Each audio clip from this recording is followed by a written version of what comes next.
Dudettes. Welcome to the podcast you've been waiting for. Great perspective and exclusive interviews. It's a hard job for those guys because it's happening fast. The kind of Saints insight and fun commentary you won't get anywhere else. We've got plenty of technology to speed things up. It's time to kick off your Been There, Done That Saints podcast, where we hand it off to our host, Mike Nabors, and Super Bowl winning linebacker, Scott Shanle. Proud of these guys. I've had to worry about rumors every year since I've been a part of the Saints. Rumors of him being traded, rumors of him, retire, rumors of et cetera, et cetera. I mean, I've never had to worry about it. So I'll cross that bridge when I do. That's Cam Jordan on Undisputed with Shannon Sharp and Skip Bayless talking about Drew Brees' pending retirement announcement. Welcome to another Been There, Done That podcast. I'm your host, Mike Nabors. Let me bring in my team, producer Justin Thomas, co-host Scott Shanle. We'll get into Drew Brees' pending retirement announcement. We'll talk about maybe Mac Jones as the next quarterback for the New Orleans Saints. We'll touch on those Bucs. Not too much about that Super Bowl, but how they reacted to that Super Bowl. We'll get into that and so much more. Shanle, how are you? And I'm guessing you're not reveling in the Super Bowl, and I know you didn't think it was a great game. No, I definitely didn't think it was a great game. I wish I would have saw Kansas City at full strength. Quarterback limping around, tackles hurt. It was set up for Tampa Bay, obviously, all the way going back to the Tom Brady signing. I guess it was just meant to be, unfortunately. But still, the game just was not entertaining. The referees got out of control in the second quarter, and the second half was just boring. So the team I was cheering for didn't win. That made it even worse. Shanle, you saw Tom Brady throw the Lombardi Trophy in the boat parade. I have a couple questions out of the gate here. You guys had this legendary parade in New Orleans. Can you imagine that 2009 team on boats in a boat parade? How would that have been? I watched it and I was like, that's kind of cool because they're finding a way to do it with the pandemic. So it's better than not doing it, but it still doesn't beat having millions of people downtown New Orleans. I mean, I've always said to people, the parade we were able to have is the parade by which all of the parades should be judged by, because there was nothing like it. Absolutely. Who on the 2009 first Super Bowl team in Saints history would more likely, before we get to more likely later in the show, have thrown a Lombardi Trophy to another boat? If you could just pick one former teammate, does one stand out above all those others? Well, the only person allowed would be Drew, I would think. I mean, so when everyone's like, "Did you see what Brady did? Did you see?" I'm like, "Yeah, it's not common to be tossing a trophy around, but if there's anybody who can get away with it, it would be Drew Brees or Tom Brady." What about Anthony Hargrove? Would he have done it? Hargrove would know the line, like he was always towing that line, but he knows if anything happens to this trophy, I'm going to be looking for a job. I don't have that cachet, so anybody outside Drew Brees is not tossing the trophy in the air. Here's the thing: I've never held that trophy, but isn't it kind of sharp? That could have ended badly potentially, right? It's kind of heavy. It is. It's actually kind of heavy, but yeah, on the bottom where it goes to a triangle at the bottom, those three corners are pretty sharp. So I was more impressed, honestly. I was more impressed by the catch of the trophy, by the football top of it, than the throw. Yes. And I see these trophies in different players, especially in this COVID era, in their offices. I guess you guys have the option. You guys can buy a replica one if you want. Is that the case? Yeah. So Tiffany's, I believe, I don't remember where we got it through, but the team gives you the option of buying a replica trophy. And I think a lot of guys took advantage of that, and I assume most teams get to do that from this point on. That's pretty cool. Justin Thomas, how are you? And I guess the offseason is here. You excited about the Saints offseason? I think it's going to be the most exciting offseason in the Sean Payton era. So many question marks here. Yeah, it seems like there's more unknowns this offseason than there's been in a long time. So definitely excited to see what happens. Not excited the Bucs win. I agree with Scott. That game was kind of boring. Reminded me of that Broncos Seahawks Super Bowl from a couple of years ago where the Seahawks just dominated. But yeah, I'm excited to see what this offseason is going to bring, especially with Drew potentially most likely not coming back. Well, speaking of Drew, it was February 18th last year in 2020. My goodness, 2020, when Brees had the Instagram post that I'm coming back, and just a couple of reasons why. And February 18th will be next Thursday, Scott Shanle. Do you think we'll hear, or is it kind of hard to gauge right now with Drew? I think it's just a matter of time. Everybody has seen the signs. Going back to the last game of the season, when he walks off the field, and you don't normally take that peek over your shoulder and soak it all in if that isn't your last game. That was the moment where I realized there's a 99.9% chance this is it for Drew, because as a player who knows when your time is up, I remember going through those same things and soaking those moments in. So for me, that's why I sent out that tweet after the game thanking him for everything, because I had a feeling that was it. But I think now that you've seen him readjust his contract, trying to make it more cap friendly to help the Saints in their salary cap squeeze, it's just a matter of time. So I'm thinking here in the next week to 2 weeks at most, you're probably going to hear an announcement from number 9. Yeah, to me, the cap deal was even the exclamation point, and this is going to happen. But, we were talking a couple weeks ago. We know the competitor Drew Brees is. I think maybe in a different year, if he was a few years younger and still mulling this over. I know a year ago he was really close to retiring. But how hard do you think it was for Drew to watch Brady win after they had beaten him twice during the year and they lose in the playoffs? I mean, we know the competitor Drew is. That had to be tough. Oh, absolutely. I think, as a player who you're constantly being judged by Tom Brady's championships, and fair or unfair, Aaron Rodgers goes through it. Russell Wilson, Patrick Mahomes will go through it for his entire career. Tom Brady has set the bar for how guys are valued at the quarterback position based on how many championships they've won. But when you look at the records and Drew and Tom going back and forth in the passing yards and the touchdowns and all those things, those two have been neck and neck in so many different things besides championships. And so you're sitting there, and I'm sure those guys being friends, I don't want to say that Drew was sitting there saying, I hope he doesn't win this, because Drew probably knew there's no way I can catch this guy. So maybe he was rooting for his friendship and Tom Brady to win that game. But it's extremely tough, especially when you see the guy go from the Patriots organization where he wins championships, goes and signs with the team, and he wins a championship in your division. I think it's a little bit of a bittersweet moment for him. And I remember Drew saying the week of the playoff game against the Bucs that when Brady signed with Tampa Bay, that he knew that it was going to happen, that they would meet in the playoffs. And yeah, I agree with you. He's not rooting against him. It's just one of those competitor things that, boy, I like that chance. I like that chance to win it all again because he knows how good it felt. Well, Cam Jordan, as we had at the open of the show, was talking to Undisputed on Fox Sports about a myriad of subjects. But he was asked by the host, and this was Shannon Sharp, can you win without Drew Brees moving forward? Here's what Cam Jordan said.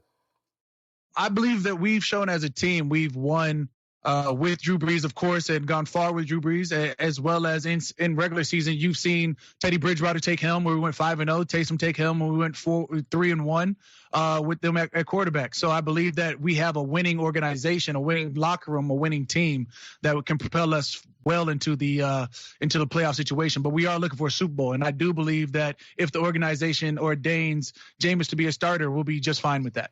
Oh, Shanle. He could have thrown in Taysom too. He threw just Jameis there at the end. What do you do? I read into that at all? Do I read into anything? Yeah, you should be reading into it. You need to read directly between those lines, Mike. I'm telling you, everybody in that locker room knows you have to be able to throw the football to win. They have a guy who's thrown for 5,000 yards. Obviously, he's been Mr. 30 for 30. He's thrown a lot of interceptions. And then you have another guy who's rushed for more yards than he's thrown for. I mean, it's just. I understand from a player's perspective, when you're sitting in a locker room, you understand it's a passing league. It's a passing game. You cannot Tim Tebow your way through an entire season and win a Super Bowl. You just can't do it. Not in the NFL. You have to be able to throw the football. And so I'm sure most of that locker room is rooting for Jameis Winston. But what they don't understand is Jameis is a free agent. Jameis is free. Jameis is out there trying to drive up his value, trying to drive up his price with an organization who right now is in salary cap hell. So nobody knows if Jameis Winston is even going to be on this roster next year. Justin, I put that on a T for Shanle. That was unfair. I was so easy. Just spoon-fed that to you about Jameis over Taysom. Let me ask you this, though. If they had Jameis locked in and Taysom was a free agent, do you think any team would go after him in the NFL as a starting quarterback? No, I don't. No, again, I say that, and it's a quick answer, like, "Oh, Shanley's a Taysom hater." I think he's one of the best. I think he's one of the best football players I've seen. Really, I mean, to do what he does at so many positions at the top level of football is so impressive. But I really don't think there's a team out there who would say Taysom Hill can help us get to the playoffs and win a Super Bowl playing just quarterback. And I think Sean Payton likes that challenge. But, the way he's talked about Jameis Winston, this is going to be a fun offseason in so many ways. At the Senior Bowl recently, a lot of talk about Mac Jones, the Alabama starting quarterback. the Saints' interest in him. Obviously, the Saints aren't going to say anything, but The Athletic, a very reputable source, had him going in the first round to the New Orleans Saints. Can you see them? I mean, we're going to have some time to talk about all this, but see them going quarterback in the first round, even with the roster they have and even potentially with the quarterback they like moving forward? Mike, I would be really surprised if the Saints went quarterback in the first round, and you would think all common sense says you need to take quarterback in the first round. The only way I see them taking a quarterback in the first round is if someone falls to them. If somebody that they've had high on their board is just falling down the draft board, and they have a chance maybe to trade up 5 spots, and they can grab a franchise quarterback that they had picked, that they had tagged in the top 10 or 15, then I see them taking a quarterback. But I don't see them reaching. And to me, Marcus Davenport to me is the only first round pick where I've seen the Saints reach for recently, and we're still waiting on Marcus to come on. But I don't know. Mac Jones scares me. I'm going to be honest. When I look at Alabama quarterbacks, they play. I mean, you're playing with Jerry Jeudy, Ruggs, Devin Smith. You're playing with guys who are phenomenal wide receiver talents, who are wide open all the time. Alabama quarterbacks scare me, and it's not because they're not good players or not good people, they're not good leaders. It's because the talent they play with in college is unlike anything that anybody else plays with. Okay, guys, quick question, and I didn't warn you about this. Do you know the last time the Saints drafted a quarterback in the first round? You know who it was? Archie. I was just trying to think that. Do you know? Archie Manning. I don't. It was Archie Manning. Whoa! It was Archie Manning. Maybe that's the problem with the Saints over the years, is they didn't, it's amazing to me, as bad as the Saints were for so many years, Shanle, that they didn't draft a quarterback since Archie Manning. It's crazy to me. It really is. When you think about the Saints organization, they were drafting high for a lot of years. Yes. And never took a quarterback. That is a phenomenal stat. It really amazes me. And I think, Mike, you might have been the one who told me that a couple years ago, because I didn't know that up to that point. But I remember, I think it was you who asked me that question, and I was floored. I was floored by the fact that Archie Manning, it's been that long since the Saints taken a quarterback in the first round.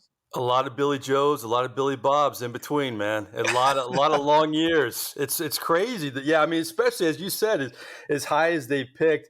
I just think, we talked about if they would have drafted Patrick Mahomes, and I actually saw a local sportscaster, Fletcher Mackel, said that they should trade Marshawn Lattimore to the Las Vegas Raiders for Derek Carr. Would you trade anybody of that ilk on this defense, or maybe a Ramczyk, to get a veteran like Derek Carr, or are you happy enough with what they have in the stable with a Jameis Taysom situation?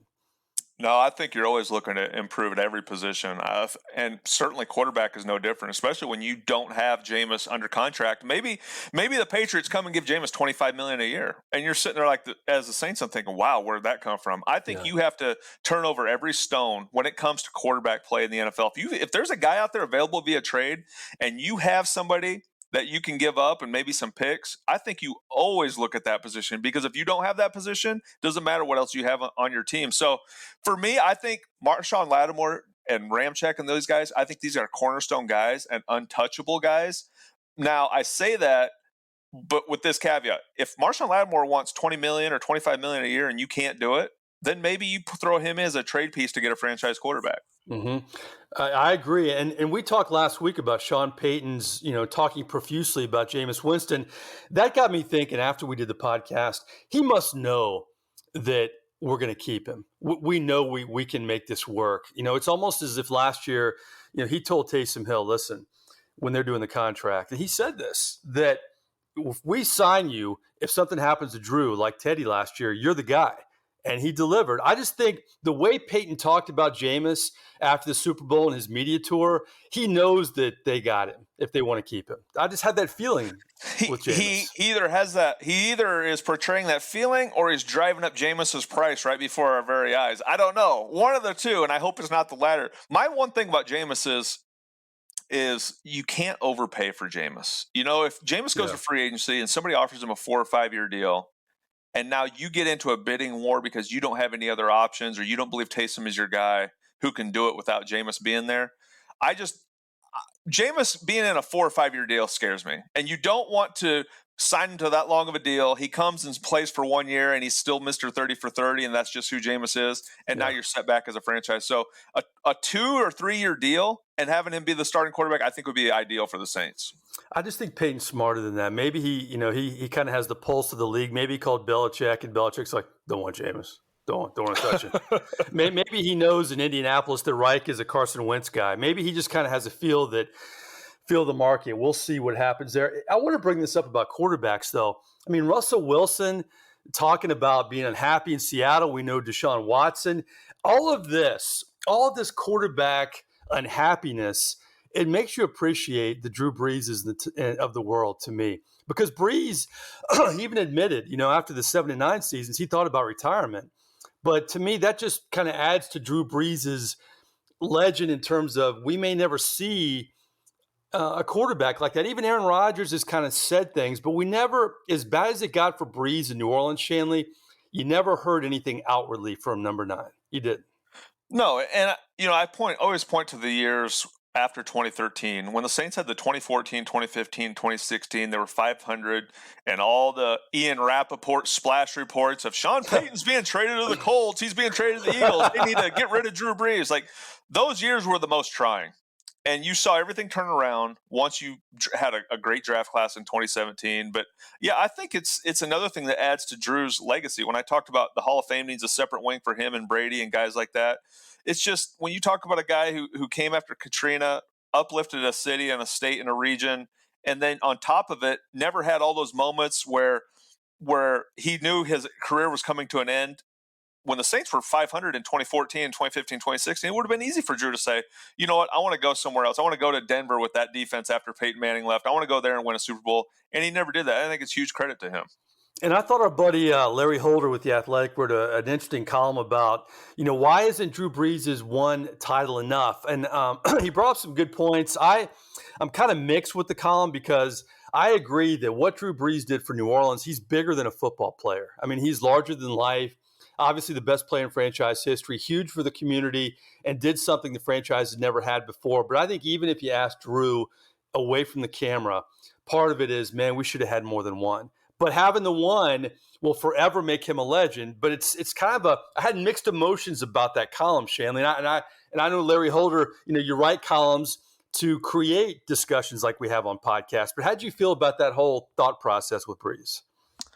Yeah, I think there's so many different things that you go through when a player has been somewhere for 14 years, 15 years, and that's more than a lot of players play in one place in their entire career. And so there's different levels to Drew's career. You have San Diego, which people kind of forget he even played there, and then New Orleans. I think it's always hard when you have so many years, and like Drew said, he puts his career into eras, and there's like 3 or 4 different eras. You look back at those different times and you think,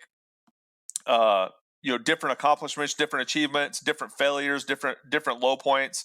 But I just think everything he's done, it's hard to say anything bad about Drew's career. That one championship was, it was like, to me, it would be like someone winning 5 championships with the Dallas Cowboys. 1 in New Orleans, to me, is worth more than 5 with Dallas or the 49ers, because I don't think fan bases appreciate it the way the New Orleans Saints did. For me, I think it's so gratifying when fans come up to me and say, I had, my mother, my father, my grandfather, they're no longer with us, but they lived long enough to see the Saints win a Super Bowl. They never thought they would see that day. I mean, that's powerful. I mean, I take so much pride in winning that championship for Saints fans who never thought they'd see the day, who sat outside and sat in that heat at Tulane Stadium and never thought that they would see the day where the Saints would lift the Lombardi Trophy. I think it's pretty powerful to be a part of an organization like that.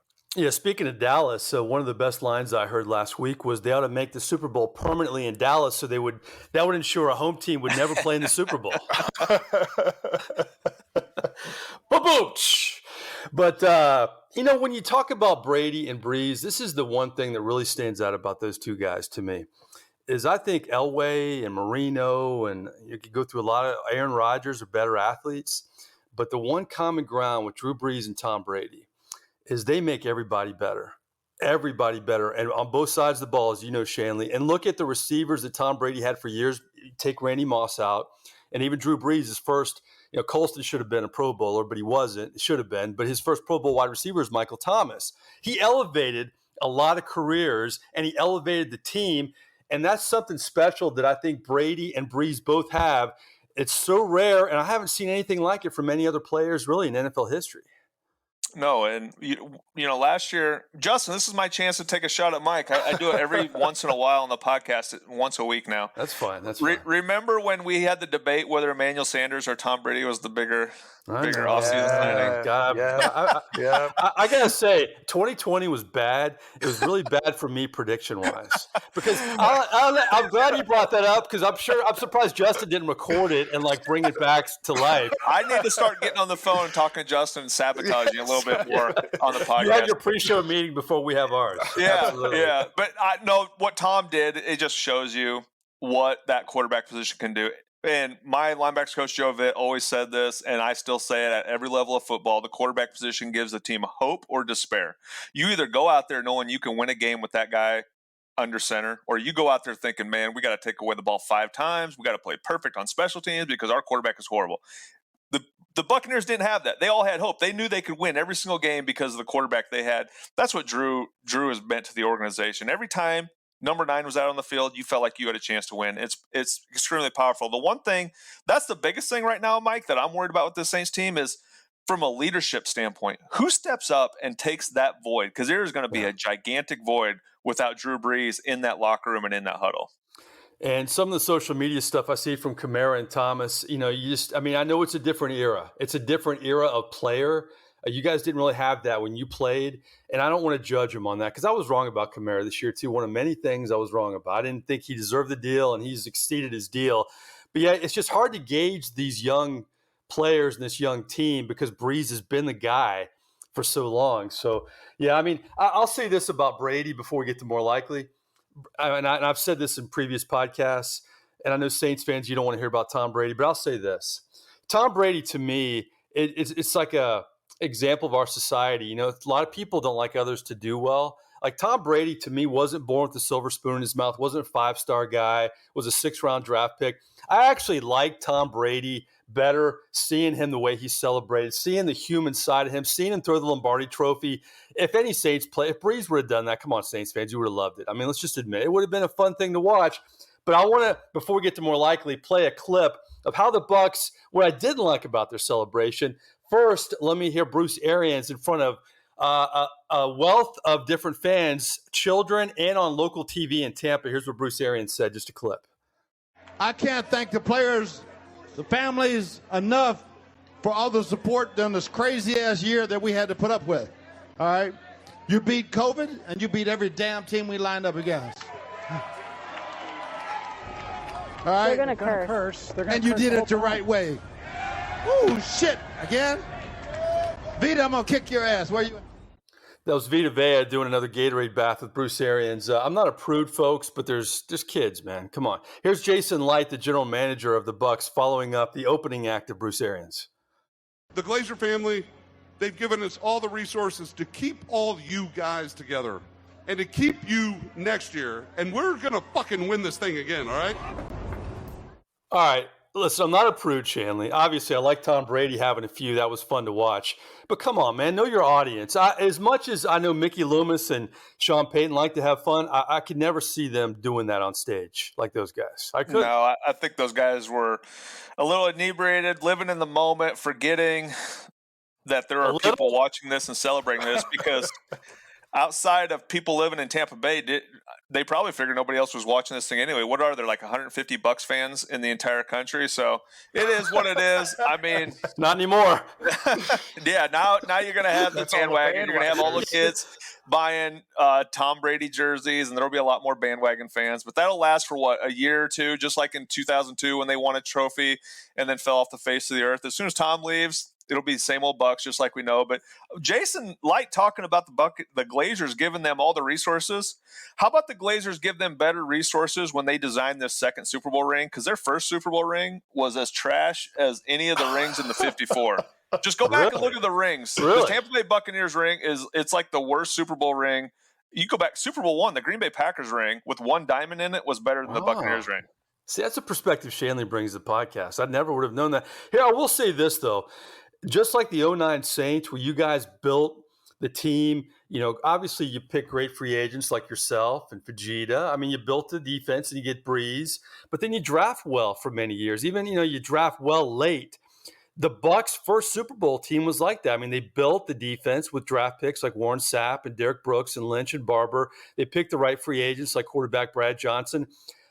I'm not bitter at all. Okay, maybe a little. But when I look at these Bucs Super Bowl teams, if I'm a fan, I kind of pull for that team that was built within, that I've seen these guys develop and grow, other than the kind of LeBron store-bought Bucs team with Brady, who then picked Gronk and Fournette and who am I forgetting? You know what I'm saying? The store-bought guys here. It's just I give any NFL team credit, but to me, it's almost a trend we may see in the NFL moving forward, that you have a marquee player, kind of like the NBA, going somewhere and then bringing other players. And I'm not saying there's anything wrong with it. Maybe I'm old school. I like the old school way of teams developing Super Bowl teams. Does that make any sense? Mike, I'm going to be the exact opposite. There is something wrong with it, and I absolutely hate it. I do not want to see the NFL turn into the NBA. There's a reason why most fans tune in for the NBA during the playoffs and the NBA finals. It's because the other games are trash, because the guys have guaranteed contracts. They have a sore toe, so they sit out for 4 games. And the NFL is not the NBA. And I don't want the NFL to ever become what the NBA is. For me, these players right now, the Deshaun Watsons and the Carson Wentzes and all these guys who they're trying to pull an NBA card. They're trying to say, I have so much power. I'm a superstar player. You're paying me millions. I'm not happy. Trade me. And these guys are getting these things from the NBA. I don't want to see that trend in the NFL. Now, this Tampa Bay team was the first team that I can remember that kind of put together this dream team that signed all these big names, and actually it paid off, because it never happens in the NFL. They signed the right superstar, which was Tom Brady. He changed that entire culture. It wasn't the Patriot way. It was the Tom Brady way. I don't think you see this trend work very often in the NFL. Think back to when the Eagles did it. What was it, 7 years ago? They had all these names, and Vince Young was signed, and he was talking about, is the dream team. They were a 500 team. You just don't see it work in the NFL. It worked once for Tampa Bay, but I don't want it to become a trend. You know what? I agree with you. I was just trying not to sound bitter, but it's not a bitter thing. It's an ideal about the NFL. It's how you feel idealistically about the and I was forgetting about Antonio Brown, by the way, too.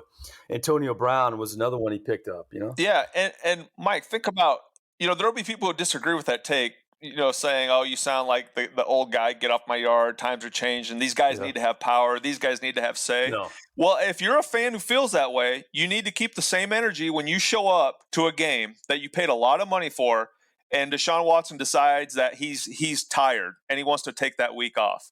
I mean, because if you're okay with the NBA way creeping in the NFL way, then that's something you have to deal with, and that's something I'm not comfortable dealing with. And I think that's why the old school debate, who's better, Michael Jordan or LeBron, the old schoolers point to Jordan because he didn't go to another team. He developed his team within. He had Scottie Pippen, who you can make an argument he made a Hall of Famer. I mean, there's all kinds of arguments there, but Michael Jordan, he went to the Wizards, but you can't count that. I mean, he stayed with one team and they built within. And I think that's kind of going back to your argument, the way the old NFL was.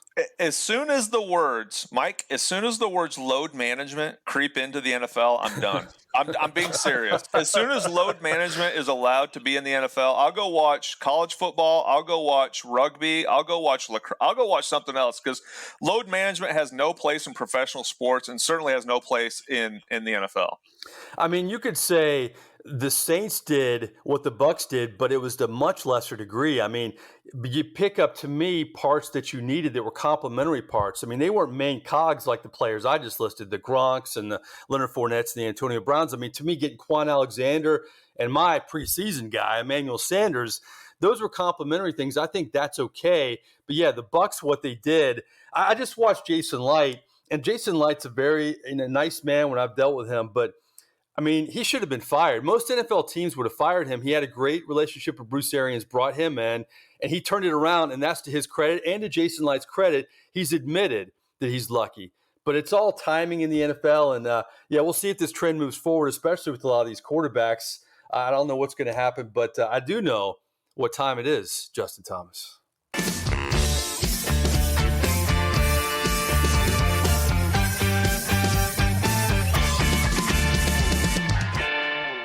Shanle kind of changed my mind. I was trying to kind of take the high road when I really believed that. In a podcast, you got to say what you believe, man. Just let it fly, Shanle. I got to stop holding back sometimes. Just let it fly because I agree with you on that stuff. All right, more likely, bring back Justin Thomas. 3 hypotheticals here. Let's talk about, when you look at Tom Brady's legacy, a lot of people are saying it's Brady more than Belichick. What do you weigh in? Was it Belichick and Brady? Was it more Brady? Are we getting crazy because he won with the Bucs? Is it both? Is it one? How do you weigh in on the whole dynamic of these two potentially greatest of all time guys? There's no doubt in my mind that Bill Belichick is an excellent coach, and obviously Tom Brady's got to be the greatest football player of all time. I do think at the end of the day it's a little bit of both, but I think Brady maybe has the edge. Bill Belichick is a hell of a coach, but I really do think Tom Brady made a huge impact on the Patriots. Wasn't it Wes Welker the other day? Who was it? Or I think it was Wes Welker that said that it was essentially Tom Brady. Everyone followed Tom. Was it? Oh, that's what it was, Edelman. So I think that says a lot about Tom Brady, the kind of player he is, the leader he was. I think he had a huge influence on those Patriots teams, and I kind of think he has the edge over Bill Belichick. What do you weigh in on this now that the Brady won another one away from Belichick, Shanle? So how did you phrase the question? Who deserves more credit? Well, do you think for a while it was, they were this, team together. And then some people said, well, maybe it was more Belichick because, that's all he's ever been with. But now that he's won away from Belichick, do you think that whole Brady-Belichick dynamic, was it more Brady or was it more Belichick as how I should put it? I guess, Mike, the last 5 years, 10 years, wherever you want to cut it off, I think there's a case to be made that it was more the Tom Brady way. But I don't think Tom Brady becomes Tom Brady without Bill Belichick being introduced into his life. If Tom Brady had been drafted to the Cleveland Browns or the Cincinnati Bengals, who knows what would have happened in his career? I don't think the Tom Brady way would have happened. So I think, to me, Bill Belichick gets a ton of credit for developing Tom Brady into the Tom Brady we all know and love. But Tom Brady gets a ton of credit for being able to take that to a whole new organization and take them to a championship level. But I'm going to give Belichick more credit because I think Tom Brady doesn't become Tom Brady without Belichick. Do you think Belichick watched the Super Bowl? I think so. I think he did too. Yeah, I think he did. Yeah, I think we can all agree on that. I will say, in this prisoner of the moment social media society we live in, when last summer they thought the Saints locker room was going to blow up and everything, and obviously that's just one of many examples of social media being wrong. A lot of people this week have piled on Belichick, and I think that's unfair. Belichick's a great head coach, and they can look at his record without Brady, and there were some lean years in Cleveland. I think a lot of that is very misleading. I mean, look at the coaching staff he had, and frankly, Belichick turned it around in Cleveland, and then they got rid of him right when he was on the cusp. So, I think Brady should get more credit now than maybe he didn't get in the past, but you shouldn't take away any credit from Belichick either. I still think it was a great marriage. I think it worked well, obviously, for many, many years. And I think Belichick, in my eyes, is the greatest head coach of all time because he did it in an era of this salary cap.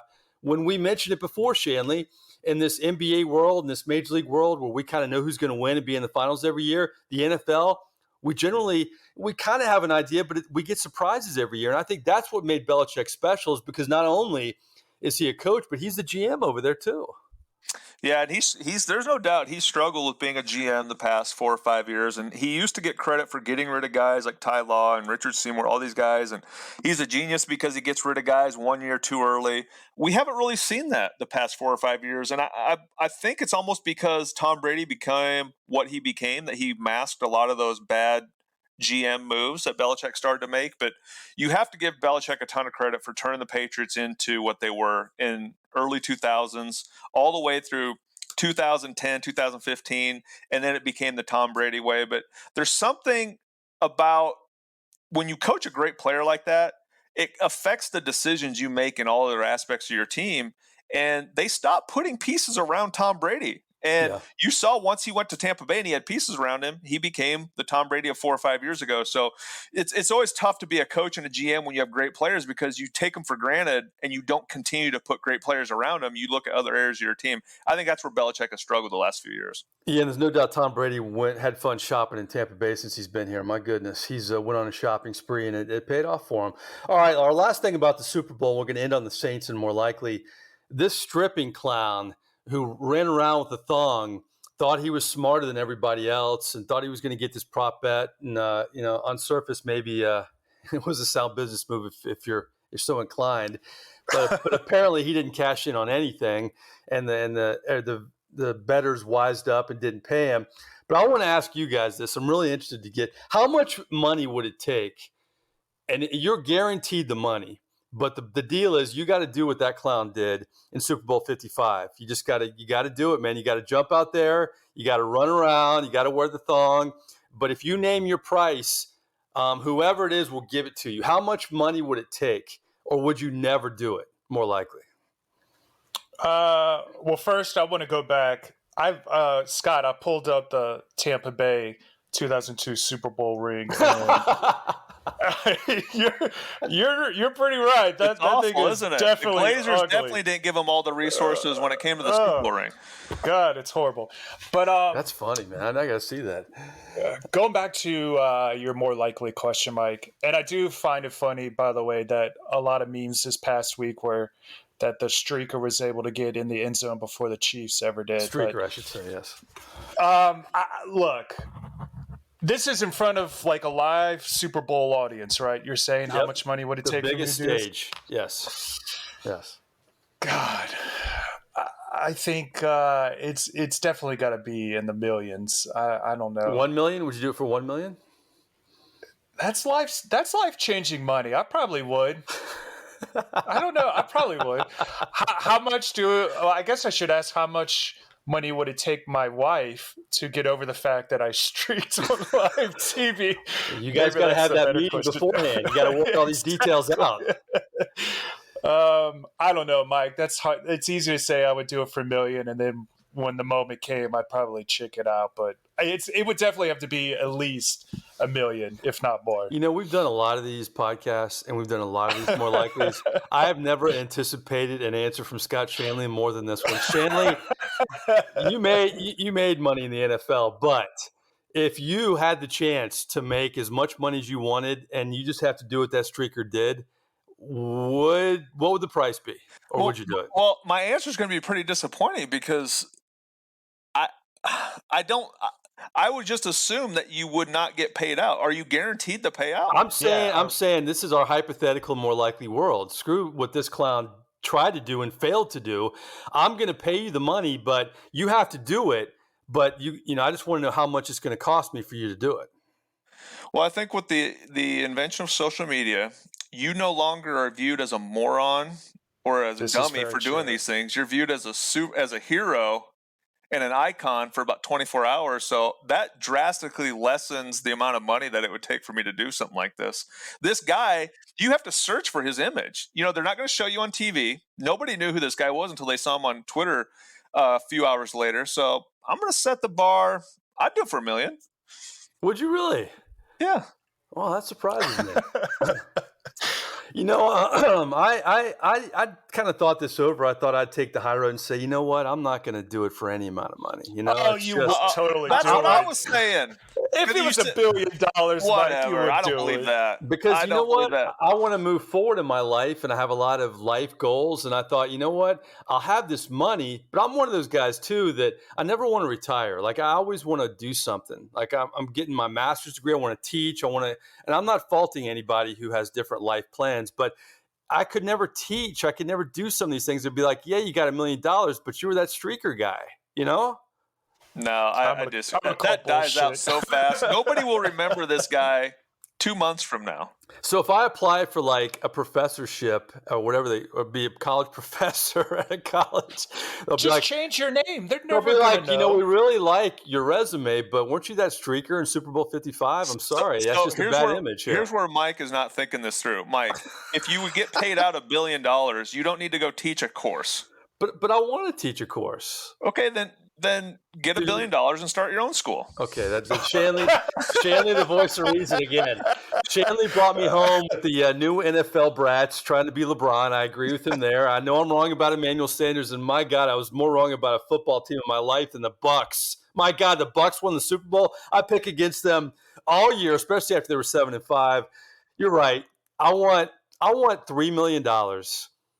I don't know why 3. I want more than $1 million, and I'm going to start my own sportscasting school, and I just won't need anybody, I guess. And they'll come visit the streaker. Is it tax free? Oh, now you see. That's why I did 3. So then I'll get $1 million, I guess, right? Or what, $1.5 million? Yeah, because if it's not tax free, it's got to be probably more than $1 million. Yeah, that's a good point. Now we're in the negotiating phase. Stuff I never thought we'd be breaking down this podcast. Okay, our final more likely. The way too soon predictions for next year. By the way, we all picked the Chiefs to win the Super Bowl. So we started the playoff predictions after the Saints lost. And Shanle and I win with a 1-2 record. And Justin was 0-3. And Justin won the regular season thing, which to me counts a lot more than the playoff stuff. But let's just say, I don't know, you can pick your quarterback. Okay, I'm going to give you a little levity on this one. You can pick your quarterback, and I think we all kind of think Jameis is the guy. Let's just say Jameis is the guy right now, and you don't know who's coming back. Way too soon predictions for the Saints. How many games do they win next year? What's their record next year, more likely? Now, this is you said we could pick our QB, but then you said Jameis is a QB. So you can do whatever you want. It's more likely, man. You can do whatever you want. Go ahead and trade Lattimore. I know Shanley's not going to pick Taysom. Well, I'm just trying to think, like, with the current cap situation, I just don't know how, unless the Saints leverage their future or trade a whole bunch of players away to get a QB, I don't know how they negotiate that scenario to get someone else. I'm going to assume it is going to be Jameis. And with Jameis starting, Cam said it earlier, I really do think this is a really strong team all around. Jameis is going to add something that Drew wasn't able to do, being able to go deep with the ball. I'm going to say 9. And well, next year when they start the extra game in the season? They got to work stuff out. How about we do this? Are they going to make the playoffs next year with Jameis? Just do that. How about that? I'll say, you know what? I'll say yes with the wild card. I don't think they win the division, but I say they make it with the wild card. And we can kind of revisit this question. I may ask you this question like 5 times before August because we'll keep saying, oh, they lost this guy. Oh, they picked up this person. Oh, they missed this. But Shanle, right now, your gut feeling about this team, Cam Jordan said it earlier in the podcast. This is a championship team. They've won with Bridgewater. They won with your guy, Taysom Hill. If Jameis is the guy, we know they're not going to have everybody back. But do you still feel like this is a playoff team next year, potentially? If the defense if they keep this defense together and the defense plays the way they can play, yes, they can make the playoffs. Obviously, you still have Kamara. You still have enough pieces. But I look at this team as a 10-6 team, possibly 11-5. But that's if the defense continues to play the way we've seen them play. And there's a lot of new coaches. You can't forget the Saints replaced a lot of new coaches. Aaron Glenn, the secondary coach, is now the defense coordinator with the Lions. Obviously, Dan Campbell left the tight ends. There are a lot of coaches that are going to be standing in front of these guys. And it makes a huge difference. And when you look at the Saints schedule next year, they do have to play Buffalo. They have to play Green Bay. Miami's an up-and-coming team. Those are some tough games, but you do get the Jets. You get the Patriots, who probably won't have a quarterback. So it's going to be a tough schedule. It is. So I think 10-6 is a safe pick with this team based on their skill level.